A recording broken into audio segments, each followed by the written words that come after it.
Number 4. Dumbo. This particular Disney film has a story that's told seamlessly in its short length, that being 64 minutes. The story about a little elephant with very large ears is one that people can relate to and connect with because it's the story of a misfit who gets mistreated for being different. When his mother tries to protect him from this punk kid making fun of him and blowing on his ear like a sail, she gets sent to solitary confinement for it, so Dumbo is now left on his own. He befriends a circus mouse named Timothy, and if you ever noticed, is never named until near the end of the film on this magazine cover. He is determined to make Dumbo happy again by putting him into a circus act, which involves him being on the top of an elephant pyramid, but because of his ears, the stunt goes horribly, horribly wrong.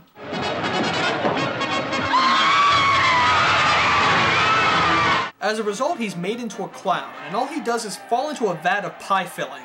No, wait, he falls into plaster? Oh my god, these people are cruel!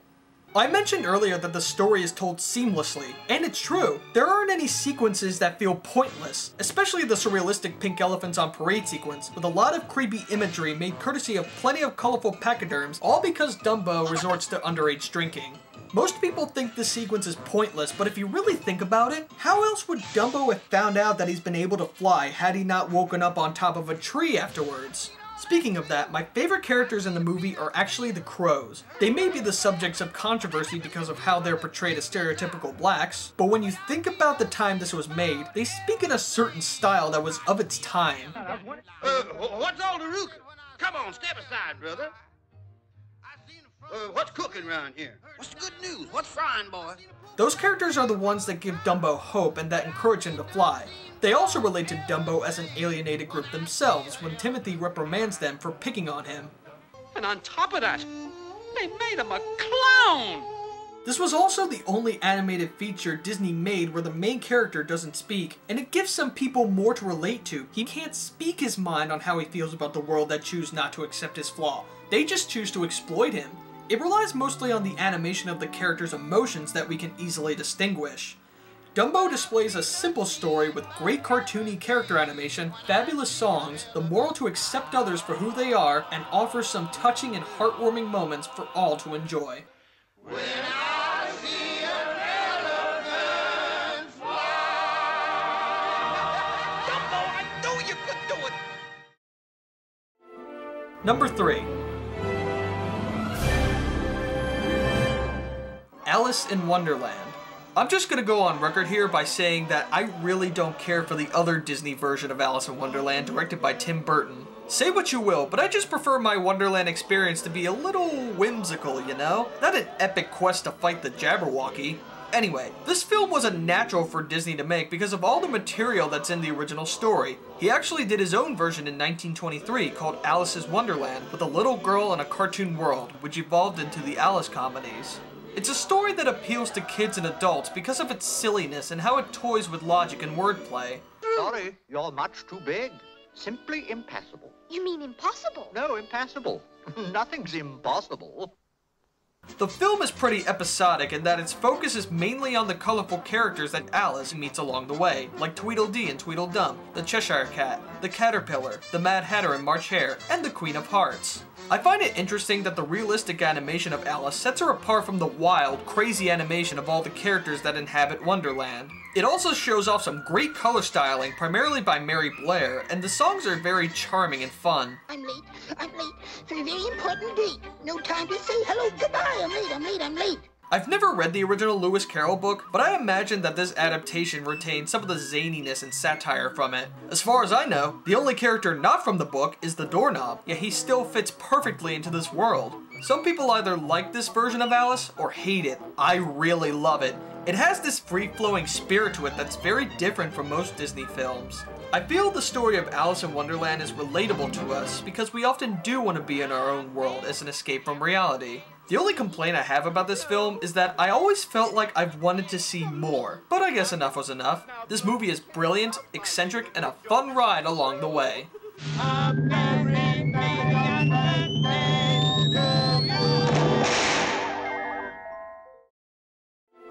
Number 2. Beauty and the Beast.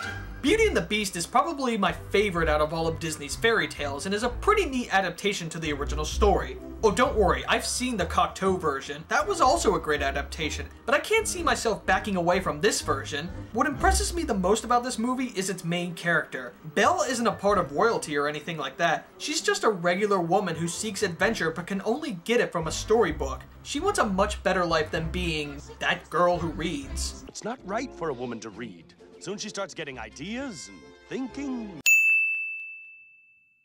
There's also Gaston, who's very interested in Belle, but she's not very interested in him. Personally, I think he loves himself more than Belle. What I like about his character is that he shows up the charisma that would normally belong to a prince, but instead he comes off more like that jock that messed around with you in high school. Just a total jerk that can do whatever he wants because he's so popular. The Beast has such a great design. I couldn't imagine him looking any different. In fact, that's what I didn't like about the Cocteau version. At first, when Belle is kept in the Beast's castle, it really doesn't go too well. But eventually that starts to change, leading to a fantastic scene of them dancing on the ballroom floor. Beauty and the Beast offers so much more. You have the memorable enchanted side characters, you have the unforgettable songs, the brilliant animation. I mean, I could just go on.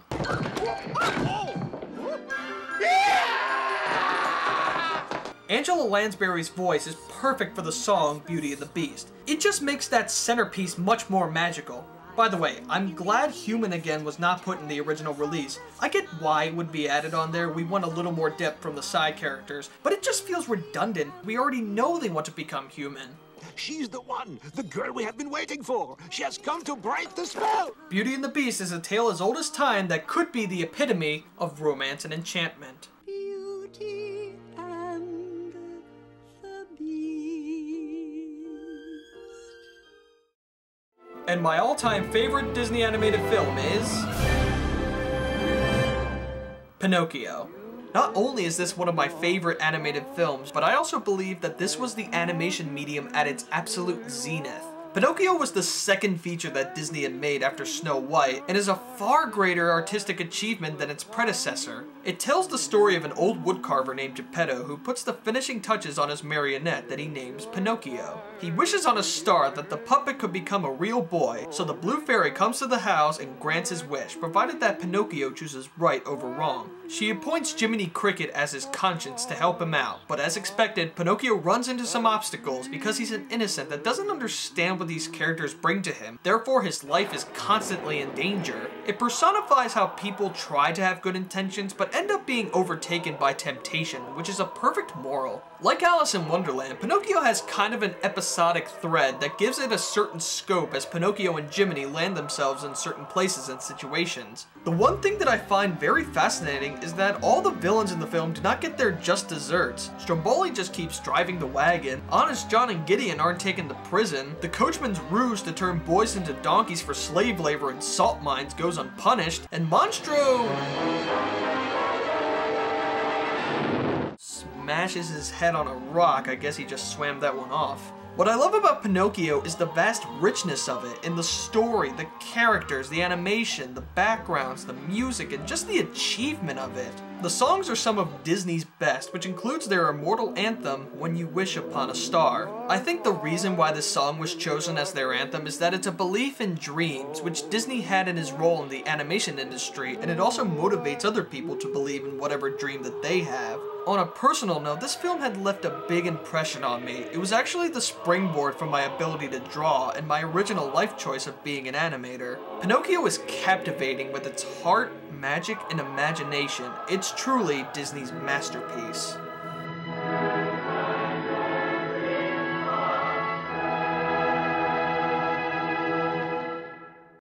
And those are my favorite Disney animated films, and I hope you all enjoyed watching this, and I'll be sure to do more videos like this in the...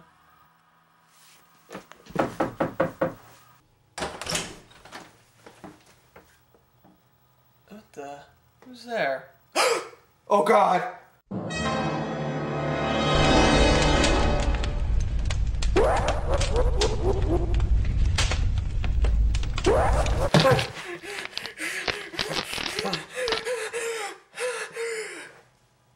Ew. I don't know why I did that. Oh, God. That was a bad decision on my part. Well, folks, I gotta go. I gotta clean this chicken little stuff up. Oh, there's chicken feathers and all this. My shoe. Oh. Are we on our way to Nottingham, to Brittingham, to Buckingham, for a happy hamlet by the sea? Oh, are we on our way to Devonshire, to Lancashire, or Worcestershire? I'm not so sure, we'll have to wait and see. Oh, are we on our way to Dover, or flying merrily over the jolly old road that goes to Plymouth? Oh, no! We're merrily, merrily, merrily, merrily, merrily on our way to know.